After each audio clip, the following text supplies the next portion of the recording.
আয়াত ১৬ وَإِذِ اعْتَزَلْتُمُوهُمْ وَمَا يَعْبُدُونَ إِلَّا اللَّهَ فَأْوُوا إِلَى الْكَهْفِ يَنشُرْ لَكُمْ رَبُّكُم مِّن رَّحْمَتِهِ وَيُهَيِّئْ لَكُم مِّنْ أَمْرِكُم মিরফাকা। অনুবাদ: তোমরা যখন বিচ্ছিন্ন হলে তাদের থেকে ও তারা আল্লাহর পরিবর্তে যাদের ইবাদত করে তাদের থেকে, তখন তোমরা আশ্রয় গ্রহণ করো। ১.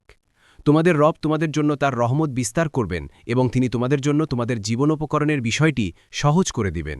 ২. তাফসীর। ১ নম্বর ফুটনোটের বিবরণ।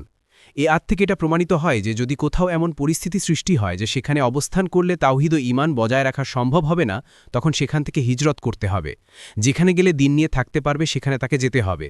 আর এজন্যই রাসূলুল্লাহ সাল্লাল্লাহু আলাইহি ওয়াসাল্লাম বলেছেন যে অচিরেই এমন এক সময় আসবে যখন একজন ঈমানদারের সবচেয়ে বড় সম্পদ হবে কিছু ছাগল পাল, যেগুলো নিয়ে সে পাহাড়ের চূড়া ও বৃষ্টিস্নাত ভূমির পিছনে ছুটিতে থাকবে।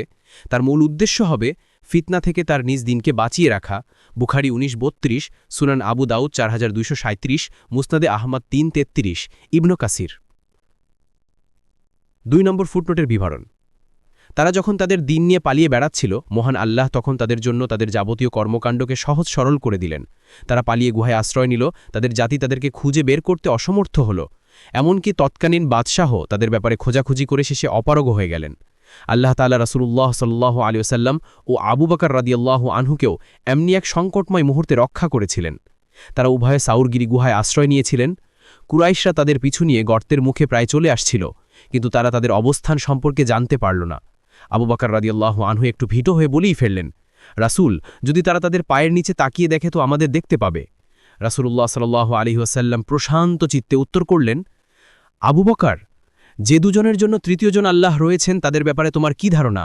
বুখারী ৩৬৫, মুসলিম ২৩৮১। মহান আল্লাহ গুহাবস্থানের এই ঘটনাটিকে গুরুত্বের সাথে উল্লেখ করে বলেছেন, যদি তোমরা তাকে সাহায্য না করো তবে আল্লাহ তো তাকে সাহায্য করেছিলেন যখন কাফিররা তাকে বহিষ্কার করেছিল, এবং তিনি ছিলেন দুজনের দ্বিতীয়জন যখন তারা উভয় গুহার মধ্যে ছিল। তিনি তখন তার সঙ্গীকে বলেছিলেন, বিষণ্ণ হয়েও না, আল্লাহ তো আমাদের সাথে আছেন। তারপর আল্লাহ তার উপর তার প্রশান্তি বর্ষণ করেন এবং তাকে শক্তিশালী করেন এমন এক সৈন্যবাহিনী দ্বারা যা তোমরা দেখোনি, এবং তিনি কাফিরদের কথা হেয় করেন। আল্লাহর কথাই সর্বোপরি, এবং আল্লাহ পরাক্রমময়, প্রজ্ঞাময়। সূরা আত-তাওবা ৪০। সুতরাং রাসূলুল্লাহ সাল্লাল্লাহু আলাইহি ওয়াসাল্লামের গুহাবস্থানের ঘটনা আসহাবে কাহাফের গুহাবস্থানের ঘটনা থেকে অধিক মর্যাদা, গুরুত্বপূর্ণ এবং আশ্চর্যজনক।